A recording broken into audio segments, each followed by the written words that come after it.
Hello friends, नमस्कार, जय हिंद। कैसे हो आप सभी? आई होप आप अच्छे होंगे और आपकी तैयारी अच्छी चल रही होगी। सीटेट जुलाई 2024 सीडीपी की क्लासेस हमने स्टार्ट कर दी है, तो आप लोग जल्दी से चैनल को सब्सक्राइब कर लीजिएगा और बेल आइकन को भी प्रेस कर लीजिएगा ताकि जैसे हम वीडियो अपलोड करें आप तक नोटिफिकेशन पहुंच सके। हम डेली आपको सीडीपी की क्लासेस प्रोवाइड करेंगे, तो आप इनको ज़रूर देखिएगा। तो चलिए सेशन को स्टार्ट करते हैं। वीडियो को लाइक कर दीजिएगा और सब्सक्राइब ज़रूर कर दीजिएगा। तो चलिए स्टार्ट करते हैं। क्वेश्चन नंबर 16 है। क्वेश्चन 1 से लेकर 15 तक के क्वेश्चंस आप प्लेलिस्ट में जाकर देख सकते हैं।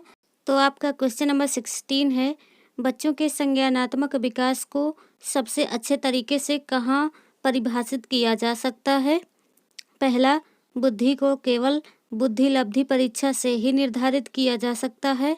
दूसरा है, शिक्षक को चाहिए कि विषय वस्तु को वैकल्पिक विधियों से पढ़ाने के लिए बहुविधियों को एक रूपरेखा की तरह ग्रहण करें। तीसरा है, क्षमता भाग्य है और एक अवधि के भीतर नहीं बदलती। और चौथा है, हर बच्चे को प्रत्येक विषय 8 भिन्न तरीकों से पढ़ाया जाना चाहिए ताकि सभी बुद्धियां विकसित हो। तो इसका राइट आंसर है ऑप्शन दूसरा, शिक्षक को चाहिए कि विषय वस्तु को वैकल्पिक विधियों से पढ़ाने के लिए बहुविधियों को एक रूपरेखा की तरह ग्रहण करें। बच्चों के संज्ञानात्मक विकास को सबसे अच्छे तरीके से परिभाषित किया जा सकता है। नेक्स्ट क्वेश्चन है क्वेश्चन नंबर 17, बहुबुद्धि सिद्धांत निम्नलिखित निहितार्थ देता है सिवाय पहला है, संवेगात्मक बुद्धि बुद्धि लब्धि से संबंधित नहीं है। दूसरा, बुद्धि परिक्रमण संक्रियाओं का एक विशिष्ट समुच्चय है जिसका उपयोग एक व्यक्ति द्वारा समस्या समाधान के लिए किया जाता है। तीसरा, विषयों को विभिन्न तरीकों से प्रस्तुत किया जा सकता है। और चौथा है, विविध तरीकों से सीखने का आकलन प्रस्तुत किया जा सकता है। तो इसका राइट आंसर है ऑप्शन दूसरा, बुद्धि परिक्रमण संक्रियाओं का एक विशिष्ट समुच्चय है जिसका उपयोग एक व्यक्ति द्वारा समस्या समाधान के लिए किया जाता है। इसके सिवाय बहुबुद्धि सिद्धांत सभी के लिए निहितार्थ देता है। बहुबुद्धि सिद्धांत यह निहितार्थ देता है या प्रस्तुत करता है कि संवेगात्मक बुद्धि बुद्धि लब्धि से संबंधित नहीं है।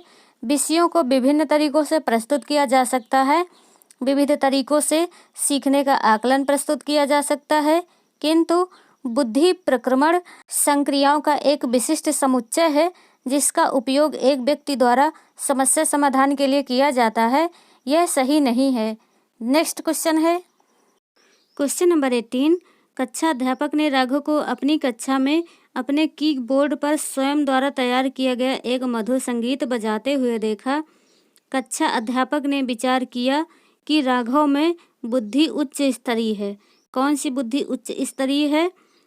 पहला है शारीरिक गतिबोधक, दूसरा है संगीतमय, तीसरा है भाषाई या चौथा है स्थानिक। इसका राइट आंसर है ऑप्शन दूसरा, संगीतमय बुद्धि उच्च स्तरीय थी। जब कक्षा अध्यापक ने राघव को अपनी कक्षा में अपने कीबोर्ड पर स्वयं द्वारा तैयार किया गया एक मधुर संगीत बजाते हुए देखा तो कक्षा अध्यापक ने सोचा कि राघव में उच्च स्तरीय बुद्धि जो है वो संगीत की है। संगीतमय बुद्धि के कारण ही वह संगीत के सूक्ष्म भेदों को समझ पाता है। नेक्स्ट क्वेश्चन है क्वेश्चन नंबर 19, एक शिक्षिका अपने शिक्षार्थियों की विभिन्न अधिगम शैलियों को संतुष्ट करने के लिए वैविध्यपूर्ण कार्यों का उपयोग करती है। वह से प्रभावित है, किससे प्रभावित है? पहला, पियाजे के संज्ञानात्मक विकास के सिद्धांत से, दूसरा कोहलबर्ग के नैतिक विकास के सिद्धांत से, तीसरा गार्डनर के बहुबुद्धि सिद्धांत से या चौथा वाइगोत्स्की के सामाजिक सांस्कृतिक सिद्धांत से। तो इसका राइट आंसर है ऑप्शन 3, गार्डनर के बहुबुद्धि सिद्धांत से। एक शिक्षिका अपने शिक्षार्थियों की विविध अधिगम शैलियों को संतुष्ट करने के लिए यदि वैविध्यपूर्ण कार्यों का उपयोग करती है तो वह गार्डनर के बहुबुद्धि सिद्धांत से प्रभावित है। नेक्स्ट क्वेश्चन है क्वेश्चन नंबर 20, ध्वनि संबंधी जागरूकता निम्नलिखित में से किस क्षमता से संबंधित है? पहला, ध्वनि संरचना पर चिंतन करना व उसमें हेरफेर करना। दूसरा है सही सही व धारा प्रवाह बोलना। तीसरा है जानना व समझना व लिखना। ये चौथा है व्याकरण के नियमों में दक्ष होना। तो राइट आंसर है ऑप्शन पहला, ध्वनि संरचना पर चिंतन करना व उसमें हेर फेर करना ध्वनि संबंधी जागरूकता क्षमता से संबंधित है।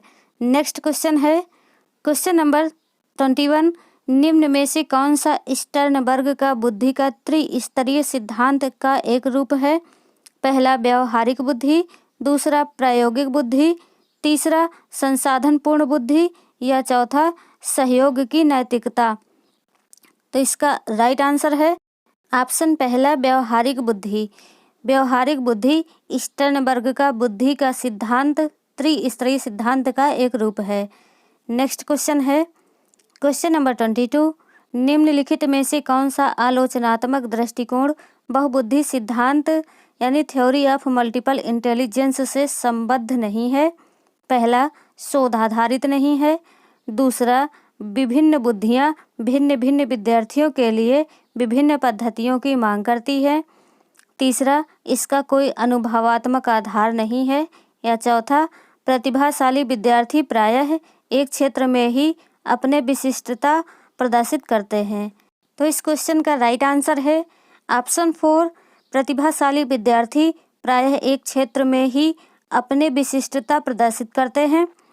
यह सिद्धांत बहुबुद्धि सिद्धांत से संबद्ध नहीं है, क्योंकि प्रतिभाशाली विद्यार्थी एक क्षेत्र में नहीं अलग अलग क्षेत्रों में अपनी विशिष्टता प्रदर्शित करते हैं। नेक्स्ट क्वेश्चन है क्वेश्चन नंबर 23, इनमें से कौन सा त्रितंत्रीय सिद्धांत में व्यवहारिक बुद्धि का अभिप्राय नहीं है? पहला, पर्यावरण का पुनर्निर्माण करना। दूसरा, केवल अपने विषय में व्यवहारिक रूप से विचार करना। तीसरा, इस प्रकार के पर्यावरण का चयन करना जिसमें आप सफल हो सकते हैं। या चौथा, पर्यावरण के साथ अनुकूलन करना। तो इसका राइट आंसर है केवल अपने विषय में व्यवहारिक रूप से विचार करना। त्रितंत्रीय सिद्धांत में व्यवहारिक बुद्धि का अभिप्राय नहीं है। नेक्स्ट क्वेश्चन है क्वेश्चन नंबर 24, एक जुड़वा भाइयों में से एक को सामाजिक आर्थिक रूप से धनाढ्य परिवार द्वारा गोद लिया जाता है और दूसरे को एक निर्धन परिवार द्वारा।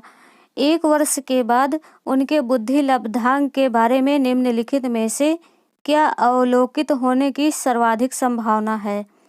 पहला, धनी सामाजिक आर्थिक परिवार वाले लड़के की अपेक्षा निर्धन परिवार वाला लड़का अधिक अंक प्राप्त करेगा। दूसरा, सामाजिक आर्थिक स्तर बुद्धि लब्धांक को प्रभावित नहीं करता। ऑप्शन तीसरा है, निर्धन परिवार वाले लड़के की अपेक्षा धनी सामाजिक आर्थिक परिवार वाला लड़का अधिक अंक प्राप्त करेगा। चौथा है, दोनों समान रूप से अंक प्राप्त करेंगे।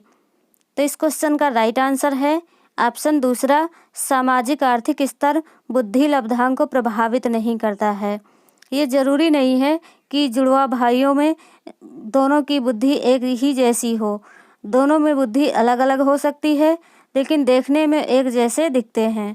नेक्स्ट क्वेश्चन है क्वेश्चन नंबर 25, बुद्धि लब्धांक सामान्यतः रूप से शैक्षणिक निष्पादन से संबंधित होती है। पहला, मध्यम। दूसरा, कम से कम। तीसरा, पूर्ण। या चौथा, उच्च। तो इसका राइट आंसर है ऑप्शन 4, उच्च होती है। बुद्धि लब्धांक सामान्यतः उच्च रूप से शैक्षणिक निष्पादन से संबंधित होती है। नेक्स्ट क्वेश्चन है क्वेश्चन नंबर 26, बुद्धि है पहला, सामर्थ्यों का एक समुच्चय। दूसरा, एक अकेला और जाति विचार। तीसरा, दूसरे को अनुकरण करने की योग्यता। चौथा, एक विशिष्ट योग्यता। तो इसका राइट आंसर है ऑप्शन पहला, सामर्थ्यों का एक समुच्चय है। बुद्धि कार्य करने की एक योग्यता है जिसमें सामर्थ्यों का एक समुच्चय होता है, जिसके माध्यम से व्यक्ति विभिन्न समस्याओं का विभिन्न प्रकार से समाधान करते हैं। नेक्स्ट क्वेश्चन है क्वेश्चन नंबर 27, किसने सबसे पहले बुद्धि परीक्षण का निर्माण किया? पहला, एल्फ्रेड बिने ने। दूसरा, चार्ल्स एडवर्ड स्पीयरमैन ने। तीसरा, रॉबर्ट स्टर्न ने। या चौथा, डेविड वेसलर ने। तो इसका राइट आंसर है ऑप्शन पहला, अल्फ्रेड बिने ने सबसे पहले बुद्धि परीक्षण का निर्माण किया था। नेक्स्ट क्वेश्चन है क्वेश्चन नंबर 28। पियाजे के संज्ञानात्मक विकास के चरणों के अनुसार इंद्रिय गामक यानी संवेदी प्रेरक अवस्था किसके साथ संबंधित है? पहला, सामाजिक मुद्दों से सरोकार। दूसरा है अनुकरण, स्मृति और मानसिक निरूपण। तीसरा है तार्किक रूप से समस्या समाधान की योग्यता। चौथा है विकल्पों के निर्वाचन और विश्लेषण करने की योग्यता। इसका राइट आंसर है ऑप्शन दूसरा, अनुकरण, स्मृति और मानसिक निरूपण। यह पियाजे के संज्ञानात्मक विकास के चरणों के अनुसार इंद्रिय गामक यानी संवेदी प्रेरक अवस्था के साथ संबंधित है। नेक्स्ट क्वेश्चन है क्वेश्चन नंबर 29। पियाजे के अनुसार निम्नलिखित में से कौन सी अवस्था में बच्चा अमूर्त संकल्पनाओं के विषय में तार्किक चिंतन करना आरंभ करता है? पहला, औपचारिक संक्रियात्मक अवस्था 12 वर्ष या एवं ऊपर। दूसरा है संवेदी प्रेरक अवस्था जन्म से 2 वर्ष। तीसरा है पूर्व संक्रियात्मक अवस्था 2 से 7 वर्ष और चौथा है मूर्त संक्रियात्मक अवस्था 2 से 11 वर्ष। तो इस क्वेश्चन का राइट आंसर है ऑप्शन पहला, औपचारिक संक्रियात्मक अवस्था 12 वर्ष से या इसके ऊपर। औपचारिक संक्रियात्मक अवस्था में बच्चा अमूर्त संकल्पनाओं के विषय में तार्किक चिंतन करना आरंभ करता है। नेक्स्ट क्वेश्चन है क्वेश्चन नंबर 30। बच्चों में बौद्धिक विकास की 4 विशिष्ट अवस्थाओं की पहचान की गई है। पहला, एरिक्सन के द्वारा। दूसरा, स्किनर के द्वारा। तीसरा, पियाजे के द्वारा। या चौथा, कोहलबर्ग के द्वारा।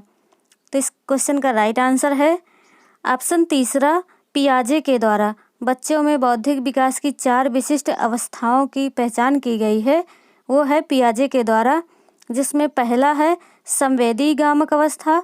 दूसरा है पूर्व संक्रियात्मक अवस्था। तीसरा है मूर्त संक्रियात्मक अवस्था और चौथा है औपचारिक संक्रियात्मक अवस्था।